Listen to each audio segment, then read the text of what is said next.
আমরা জানি একবার ভারতবর্ষে স্বৈরাচারের বিরুদ্ধে জনতা পার্টি তৈরি হয়েছিল এবং স্বৈরাচারীকে নামিয়ে আর দেশে গণতন্ত্র প্রতিষ্ঠা করেছিলেন তারা। এখন তো সেই স্বৈরাচারীর বংশধরেরাই এখানে স্বৈরাচার আনার চেষ্টা করছেন। কোনো না কোনোভাবে যুবকদেরকে খেপিয়ে রাস্তায় নামিয়ে দেশের সরকারের বিরুদ্ধে, গণতন্ত্র বা সংবিধানের বিরুদ্ধে এই ধরনের আন্দোলন খাড়া করছেন। বিদেশি অঙ্গুলি হিলনে আগে এরকম চেষ্টা হয়েছে, কিন্তু ভারতবর্ষে এই ধরনের আন্দোলন সফল হবে না। আর কিছু লোক আছেন পেশাদার আন্দোলনকারী, যারা বিদেশের টাকায় নিজেদেরকে এখানে সংগ্রামী আন্দোলনকারী হিসেবে প্রতিপন্ন করার চেষ্টা করেন।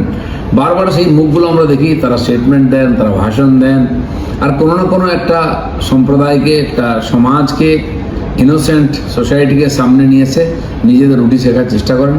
এবার আবার শুরু হয়েছে এটা। আমার মনে হয় পশ্চিমবাংলার মানুষ বা ভারতবর্ষের মানুষ দেখেছেন আশপাশ রাজ্যগুলোতে, আশপাশ দেশগুলোতে এই ধরনের আর দেশবিরোধী আন্দোলন করে দেশগুলোর অর্থনীতিকে ভেঙে ফেলা হয়েছে। সেটা ভারতবর্ষের যুব সমাজ বা সাধারণ মানুষ এর সঙ্গে যুক্ত হবে না। দেখুন, কলকাতা আন্দোলন নগরী, বহু লোক আন্দোলন করেছেন, আপত্তি নেই তাতে।